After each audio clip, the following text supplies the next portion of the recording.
Hey guys, what's up? I'm Ghosty from Idiots to YouTube, and I'm here to help you decide if Epic's current free game of the week is worth the download. Every Thursday, Epic Games makes anywhere between 1 to 6 games free for a week, so rather than wasting your time looking into them, I did it for you. So join me as we discuss this week's free games. Bad North.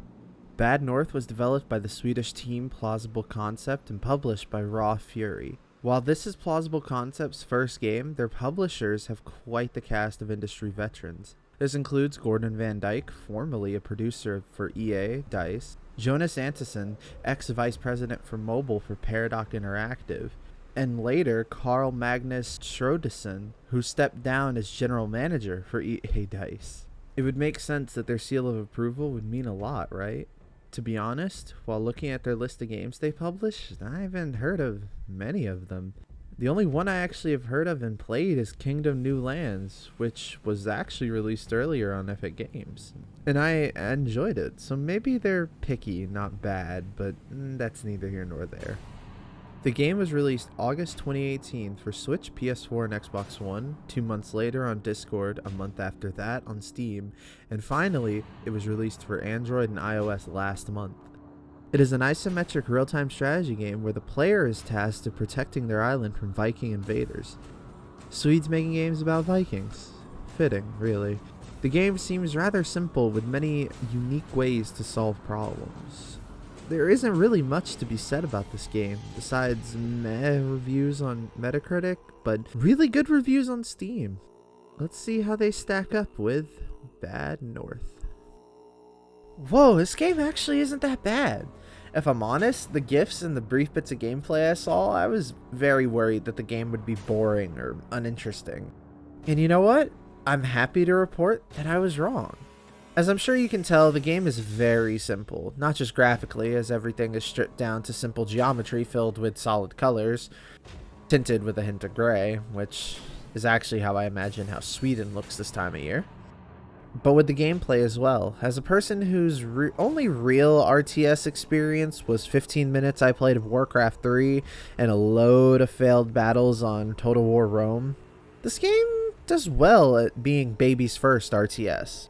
To someone who's not used to the RTS genre, there's lots of games that can easily overwhelm new players with information that they just don't understand. Namely, a cluttered UI filled with seemingly random resources, things to do, and things to keep track of, etc., etc. This game looks like this. It's simple and hardly noticeable, allowing you to focus on what's important. The game actually works similar to a lot of mobile Flash games. Suddenly, those mobile releases make a lot more sense. You are given 2 groups of soldiers and their leaders as you set forth to protect islands from invaders. These islands are completely random. Random hills, random valleys, random caves, and you must adapt to them along with the incoming enemies. Speaking of them, the enemies are seemingly completely random as well, but have a natural progression of difficulty. Regular swordsmen go from your main enemy to grunts in a way that doesn't feel forced or underwhelming. The game also throws you a bone by showing you what enemies you will see before you land on the island, given that you've seen them once before. The islands also contain houses that grant you coins to upgrade your men on a successful defense. Granted, the invaders don't burn the houses down.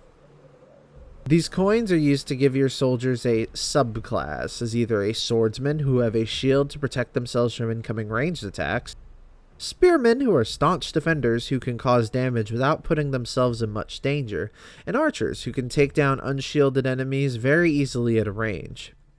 They all have their drawbacks and benefits that help the player discern who to take onto each island. Lots of narrow passages, spearmen. Need to guard multiple lanes, swordsmen. Lots of grunts, archers. As you progress, you will run across local commanders that will join you upon the successful defense. They usually have an ability attached to them, which you can tell by the flag that is below the island they're on. The farther you get, they will sometimes even have their own subclasses. By using your troops' different abilities and the island's topography and the knowledge of what enemies are coming, you have to defend several islands in unique and interesting ways. When it comes to the game over, there only seems to be only 2 outright game over states, without just beating the game, which I haven't done. I've only played for like 2 hours. Shush. All your commanders die, or your island is consumed by the death wall that moves through the map after each turn. which you have to take a turn in order to rest up your commanders to use them again. I've only really experienced the former, and no clue what actually happens when the death wall crosses your island. But I don't intend on finding out. In conclusion, the game uses its simplicity to give new and fun RTS experiences. It has all the fundamentals without overwhelming a new player, but all the micromanagement to keep older players engaged. The game is similar to a roguelike, allowing no two runs to be similar, and the difficulty curve is more than fair. If you have ever been interested in RTSs but worried about learning the basics, or a veteran in the genre that just wants to mess around for a bit, this game is a definite download. My chair broke and I don't give a fuck. Hope you guys enjoyed the video. I want to let you know that there will be a tiny change in these videos in the near future. I've been focusing more on the informational aspects, so I usually limit when it comes to voicing my own true feelings about a game. That is changing. I'm going to try to be completely honest and unfiltered when it comes to what I feel after I give you the facts. If you guys did enjoy the video, hit that like button, help spread the word. We here at Idiots to YouTube would greatly appreciate it.